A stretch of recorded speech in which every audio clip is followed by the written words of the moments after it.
So my talk is on interpretation of risk factors, ablation profile, and percentage of tissue ablated, and that is PTA. And I'll be going forward with my talk. So the most important fact is that corneal ectasia after LASIK is a complication characterized by progressive corneal thinning and bulging, causing significant visual loss. And majority of times we can identify the risk factors, especially preoperative changes on topography or tomography. But there are patients who have normal preoperative tests and they still develop ectasia, and that is still a mystery. So first few recognized reports were published by Theo Seiler in 1998, and he termed it as keratectasia. And 50% of these cases present within the first year and 80% present within 2 years. More males, younger patients, higher myopias, and thinner corneas are the major issues which lead to this. And there were multiple suggestions, and the issue was to understand the biomechanical strength of keratoconus corneas. And Brillouin microscopy also found that mechanical loss was focal and primarily concentrated within the area of the cone.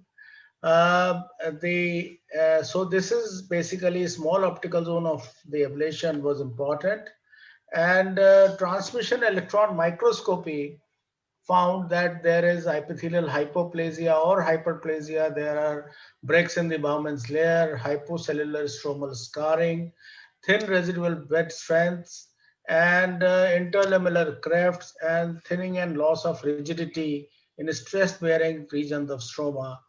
And these factors were, found. So what LASIK risk factors were too thin or irregular corneas, in the large pupils, high refractive error, unstable vision, dry eye, younger age, or degenerative or active immunological disorders. So review of the retrospective cases gives us improved surgical skills. Screening criteria evolved. The residual stromal bed thickness analysis was done, and thin cornea or thick flap are important risk factors. And there, other are oblique cylinder, pachymetry, posterior surface ablation, elevation, inferior versus superior corneal power, posterior best width sphere, and most important, which we recognize as a keratometry. Additional factors were age and asymmetry between two eyes, like axis difference of 90 degrees or something of that, and progressing towards pellucid marginal degeneration or form first KC. And also the other risk factor was form, enhancements. So this was the risk score where the points were 4, 3, 2, 1 according to the residual stromal bed, age, pachymetry, and spherical equivalent.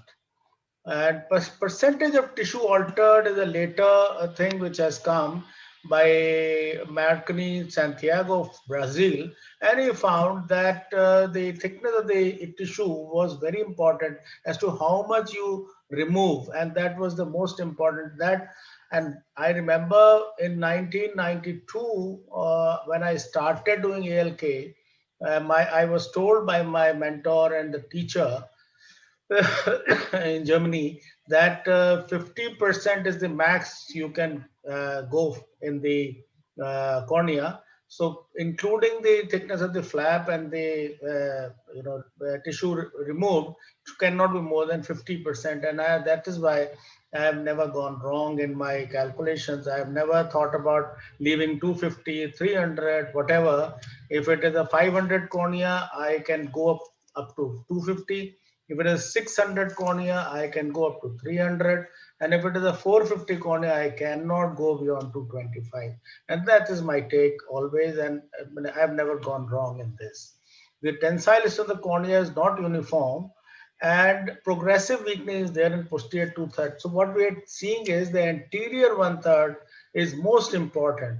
And that is where the PTA is very important, because a lot of it is gone in the flap, and a lot of it again is gone into the ablation.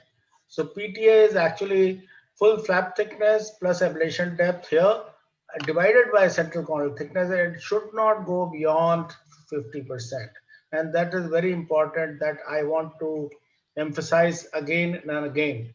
Above 40% PTA is significantly associated development of ectasia in patients with normal preoperative cornea.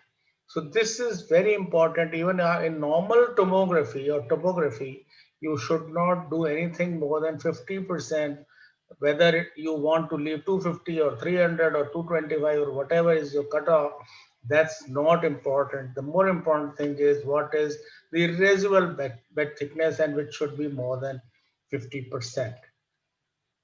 So these are a couple of pictures where you see all this, red steep corneas, and everything is looking, like a very dangerous red flags everywhere, except for the fact that thinnest local is 533. And if you go forward and ectasia, the K max is again 47.7, which is again a factor which many people will give importance to. But I feel that this, as long as this is red and this is normal and these parameters are within normal limits, there is no risk of doing any LASIK in these cases. This is the other eye of the same patient. So this is what it is. That is my take. And either this here, positive island of elevation in the posterior cornea here, and a normal anterior surface. And this is again, posterior cornea is very important. As long as posterior elevation is good, you can go forward. But a posterior ectasia is significant enough to cause a displacement of cornea thinnest point. And there you have to be very cautious. This is another factor which is very important. This is the standard, and a very clear cut, very easily visible